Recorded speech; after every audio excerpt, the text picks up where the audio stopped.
Dante has been buffed after being nerfed, after being dropped in an arguably overpowered state.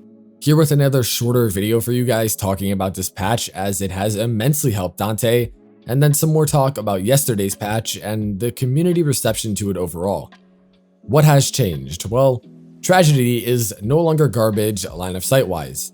According to DE, and clearly showcased in this gameplay, the line of sight check on Tragedy has been improved significantly. Now, any part of any enemy that can be seen on camera is considered viable to pass this LOS check, and anything that is not caught by the "can we see the enemy" check will use an improved target detection where a line of sight check is done from Dante to their head, torso, and feet, where prior the only line of sight check was done from Dante to the torso. Again, as shown, the ability pretty much works fine now, with me only experiencing a few cases of that enemy should have been hit. Overall, I don't see this as much of a nerf anymore. Dark Verse already cast in a 50-degree cone, so doubling that into Tragedy would only kill enemies you could already see, because they are in front of you already. So things are pretty back to normal here, and they feel good. Lightverse and Triumph wise, they buffed just the initial overguard that these abilities grant. While I am very happy that these changes were made, I would still like to see some adjustments, but as it stands right now, Dante can be played relatively similarly to his release state. You just need to be a bit smarter and more focused, which is fine with me.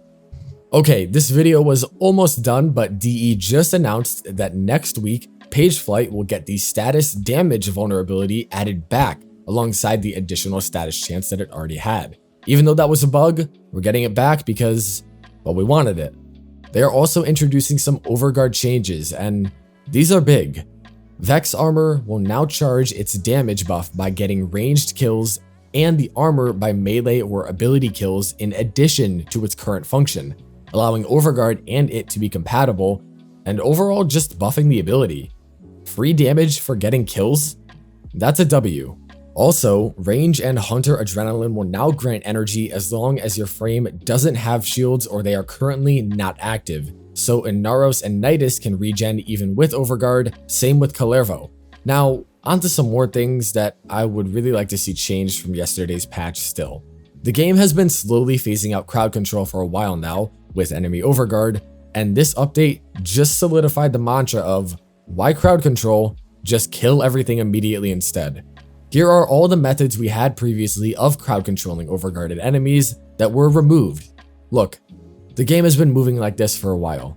Look at my own channel. A very solid amount of my content isn't focused on CC in any manner, rather just how do I kill everything as fast as possible and do the most damage, and I don't see an issue playing like that. That's how I have fun. But that is only if it is not the only possible playstyle. This change and enemy overguard needs to be looked at because it is invalidating so many things in the game that would otherwise be in a good state.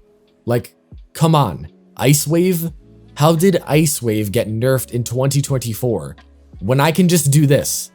I already talked about Divine Retribution yesterday. I haven't said anything about it, and I won't talk about it again, but my point still stands. Not good. To talk about the community reception for a moment now though, I think a lot of us need to take a step back and realize that yesterday's update was not the death of Warframe. Were many of those changes awful and need to be revised? Absolutely, but we literally got a fix and then a plan to fix more of them, especially about Dante, in less than 24 hours. Was the community outrage part of the reason for that? Yes, and we should definitely be vocal about things we don't like, but I read a lot of comments with things like, this is what happens when you let a community manager decide or become creative director, or this game is fucking awful and I'm going to delete it, or that all Warframe does is nerf stuff, which completely ignores the past 2 or 3 years of the game that we have all experienced where we have become infinitely stronger than we were before. I'm not trying to suck up to DE so hard, but I just saw comments all over the place that I feel went a bit overboard, and lately DE has done a fantastic job with listening to player feedback. Again, look at how fast we got these changes and the overguard adjustments plus the further Dante buffs. They fucked up, guys. They definitely did, but I have faith they will fix it, and this was a major step towards doing that. See y'all next time for an actual video, unless they drop an update that, I don't know, deletes Saren from the game or some shit. Who knows? Peace.